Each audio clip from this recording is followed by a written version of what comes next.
The Aussie NFL Fantasy Show would like to acknowledge the traditional land owners and the leaders past, present and emerging of Ngunnawal, Ngambri and Darawal countries where we are working from today. This always was, and always will be, Aboriginal land.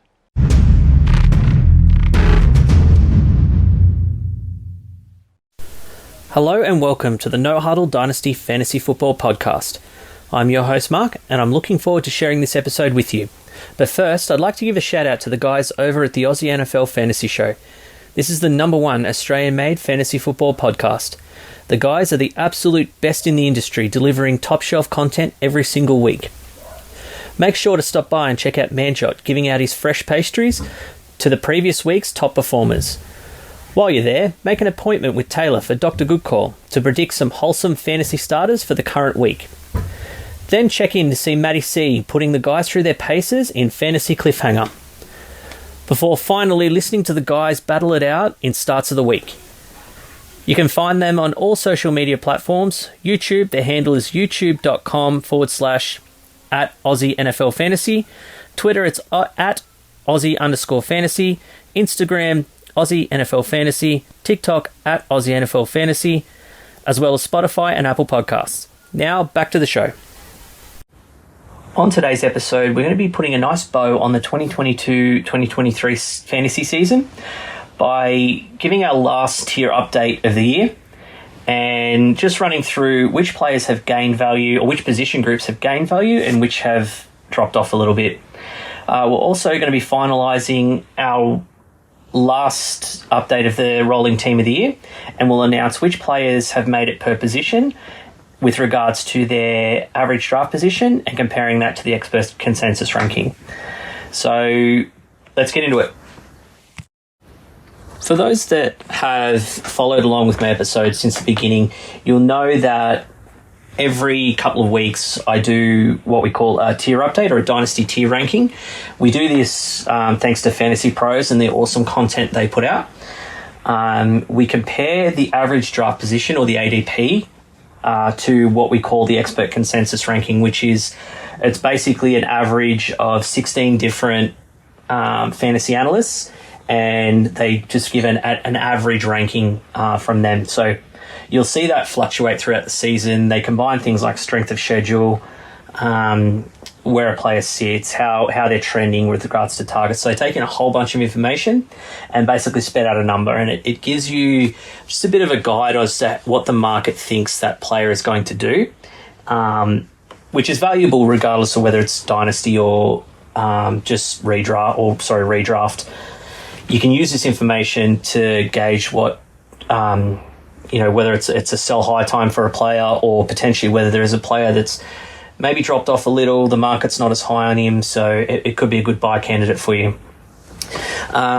So an interesting thing that I found, I've done 4 of these now, including the one today. We have noticed that the tier 1, the players within tier 1 started off with 4 players in there, being Justin Jefferson, Jamar Chase, Jonathan Taylor and Christian McCaffrey. Throughout the season, we noticed that Christian McCaffrey was sort of tier 1, then he dropped back out. No one really replaced him in that tier 1 space. So he went back down to a tier 2, leaving 3 players. He then bounced back up in the week 10 update. So that went from 3 to 4 players in that space. We actually found post week 18, he's actually dropped back out again. So he's sort of been in and out again, which I found quite fascinating, actually, because I would have thought his last few weeks of the season, or since he was traded, were actually quite good. So for me, that was an interesting take. So our final tier update for the year, 3 players within the tier 1 space, which is Justin Jefferson, Jamar Chase, Jonathan Taylor. So they're seen as the absolute top players within the dynasty space, so your blue chips. Tier 2 consists of Christian McCaffrey, CeeDee Lamb, AJ Brown, Breece Hall, Saquon Barkley, Kenneth Walker, and Jalen Waddle. So 7 players within that tier 2 area. Tier 3 has 10 players, so Stephon Diggs, Austin Eckler, Travis Etienne, Kyle Pitts, T. Higgins, Tyreek Hill, Amon-Ra St. Brown. Mark Andrews, DK Metcalf, and Garrett Wilson. Interesting thing there is we've got 2 tight ends, and Kyle Pitts is considered a tight end 1, even though he's had a fairly rough season. So for me, I thought that was an interesting one. So I'll leave that. I won't read through every player. I will post this up on Instagram and on Twitter. But a couple of takeaways that I wanted to discuss. So I've already mentioned Christian McCaffrey, who's dropped 1 tier. We've seen Jalen Waddle go from tier 3 to tier 2. Stephon Diggs did an almost straight swap with him, so he's gone from 2 to 3.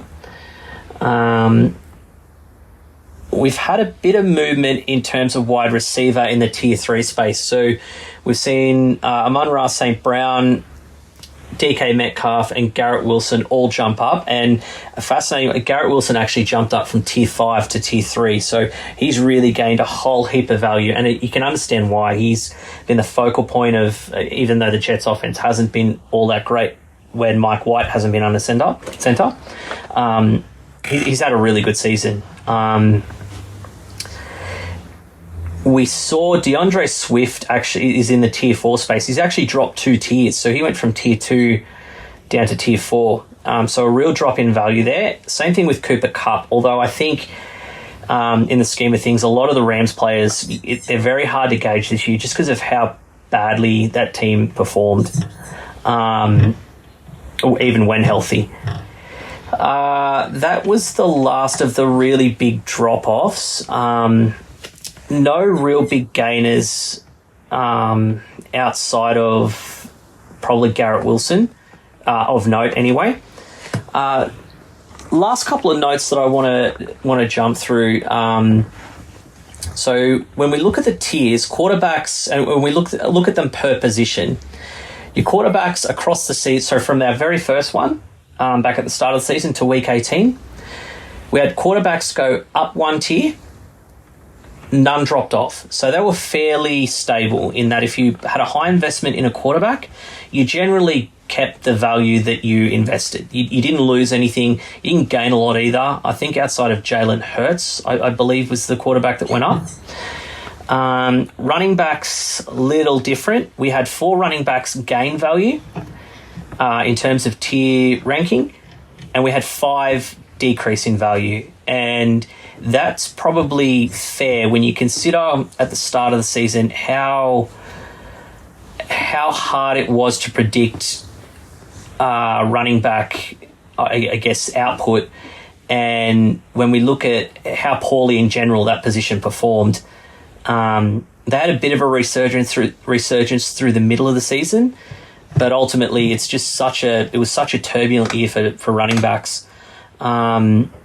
So again, that was kind of interesting. And then wide receivers, we had 7 wide receivers gain value, and 5 drop off in value. So quite the opposite. And again, if you think back or listen back to when we were talking earlier in the season, when I did my first and second ones, wide receivers, or even think of your own leagues and their scoring, wide receivers were where the value really sat. So it's really cool to see at the end of the season that things we were seeing early on, the trends, sort of maintained throughout the year. So that sort of helps. And it'll be fascinating when we do this next year as to whether or not that's something that we can bank and something that we can actually predict. Which will help you sort of when you're looking at if you need to make an investment in a position, where you can look and try and give yourself the best chance at trying to nail that. When we look at the actual tiers themselves and where the players sit and what are considered the absolute best of the best, and then sort of where players are moving, week 1, we had 4 tier 1 players, as I mentioned earlier. Week 18, that dropped to 3. In week 1, there were 8 tier 2 players. In week 18, that dropped to 7. In week 1, there were 12 tier 3 players. In week 18, that dropped to 10.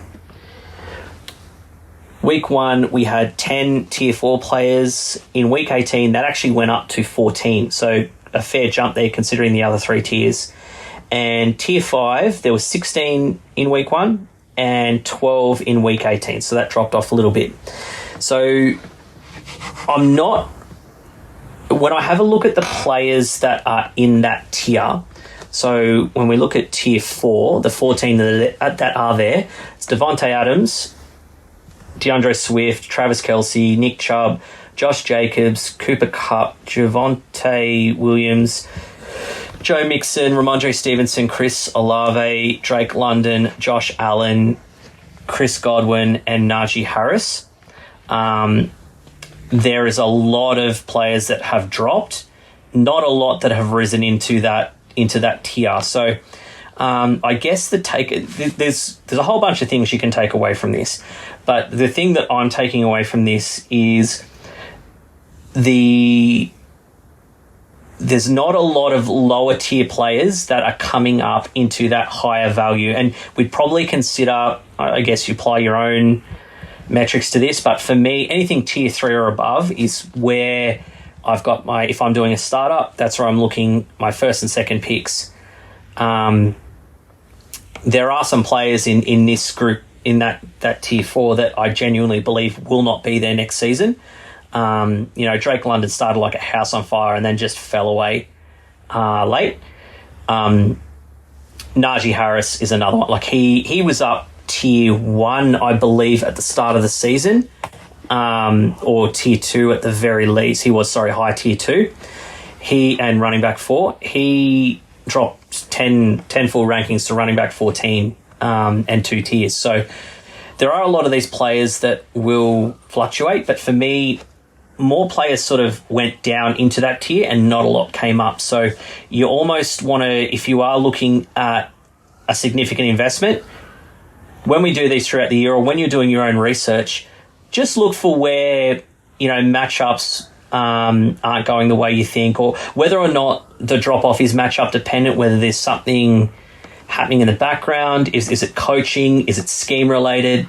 Devontae Adams, there's any number of things that are wrong there, and I fully expect that when they do fix the quarterback situation, hopefully, you don't hope that anyone loses their job. Josh McDaniels is a great coordinator. Whether he's a great head coach, I suppose that's up to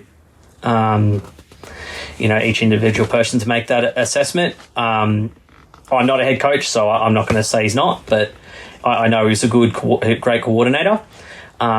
I expect them to work that out, though, and Devontae Adams is way too good a player to be sitting at wide receiver 12. So for me, I think there'll be a lot of correction here. But that were just some cool takeaways that I had. So what we'll do now is we'll jump into our rolling team of the year.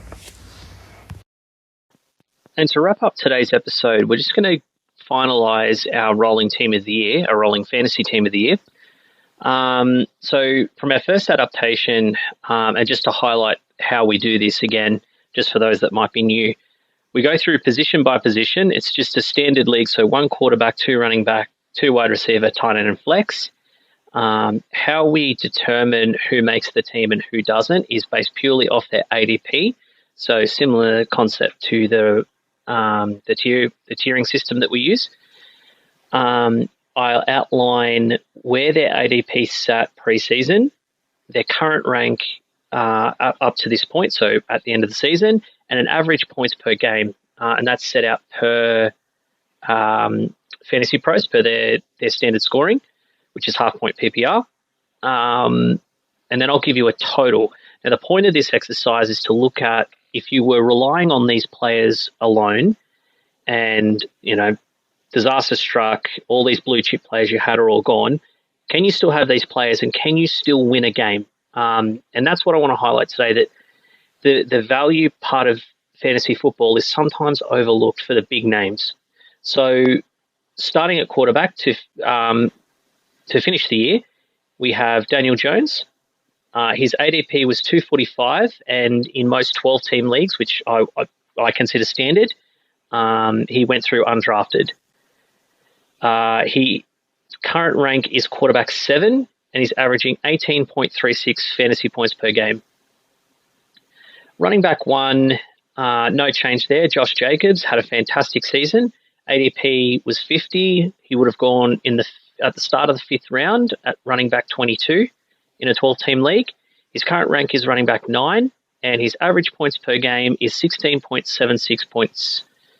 Our running back 2 is again the same, Ramondre Stevenson.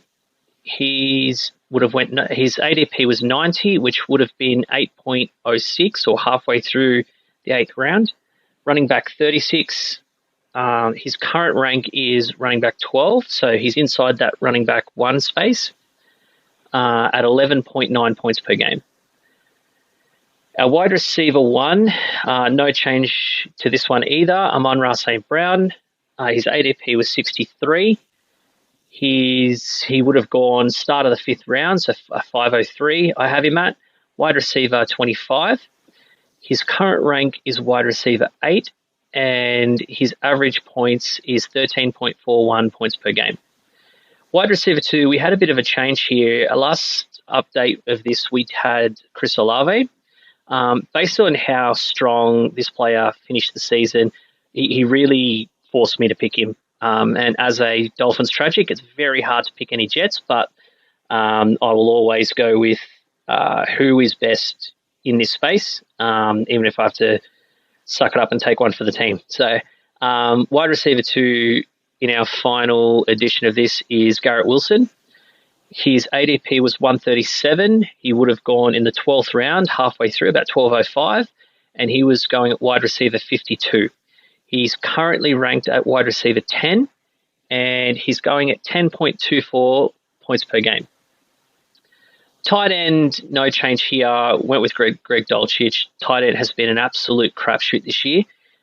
Really, really hard to get right unless you had Travis Kelce. And even, even your top ones, so your Mark Andrews, Kyle Pitts had a really down year by his standards. I expect that to bounce back.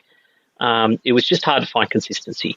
So we've decided to go with him. He was undrafted pretty much across the board. He finished the season as tight end 9, and his average points per game is 6.96. So well below your double digits, but as per I've outlined in the past, I set myself little quotas or a point range that I expect out of each position. Tight end has been very, very tricky this year. I like to have around 8 points per game, 8 to 10. So he's sitting a little below that, but given that it was such a rough year at that position, I'd take that. And our flex, no change there either. We're sticking with Devonta Smith, who went 96 preseason. ADP, that was end of the 8th round, so 8-12, and wide receiver 37. His current rank is wide receiver 17 and at an average of 12.18 points per game, which actually went up, surprisingly. Every position so far other than flex, we actually went backwards a little bit in points. So I haven't had a look into sort of what happened across the final, because the last update was week 10, week 10 or 11, somewhere there. It'd be interesting to see where the drop-off was. So if we total up all our average points per game, we would have got 89.81 points per game from that team as it is. So again, you apply your own metrics to that or your own expectations out of each position if you do that. For me, anything around 90 to 100 is ideally where you'd want to sit. So we're a little below that. It's not the worst score, and I think more often than not, again, some of these positions, if your quarterback's getting you 18 points and you're getting sort of 27 points out of your 2 running backs, then that's a really good start by my expectations in a lot of the leagues I'm in. So yeah, look, this was a really cool process, and I'm glad that I got to sort of find time to nut this out. It'd be really cool to get some feedback from you as to whether or not you had these players in your team or whether you had to start a lineup similar to this and how that worked out for you with your scoring. I look to do something similar next year. If there's any suggestions or anyone has something that they would like me to look into, I'm more than happy to do that. Fantasy Pros is a wonderful resource, as I said off the top. If you don't use it, comes highly recommended from someone who's got over a decade experience of doing my own research. I don't rely on a lot of other analysts. I do take on their feedback, and I do take on sort of some of the information they put out. It's good to have a balance, but at the end of the day, there's no better research than your own. So that's going to wrap up today's episode. I want to thank you all for listening in and for checking out my content throughout the fantasy season this year. Looking really forward to diving into some rookie content over the coming weeks. I've done some stuff on quarterback already. That was a couple of episodes ago. So if you haven't heard that, I encourage you to listen back. It was the second half of, I think, 2 episodes ago, where I went through the top 4 quarterback prospects that were out at the time. So I'll look to do a couple of episodes around running back, wide receiver, and tight end. And then we'll work on some things like some mock drafts, and obviously like looking to get Matty C, Taylor, and Manjot from the Aussie NFL Fantasy Show on to talk through their expertise and how they like to play Dynasty. So thank you again, and I look forward to talking to you later.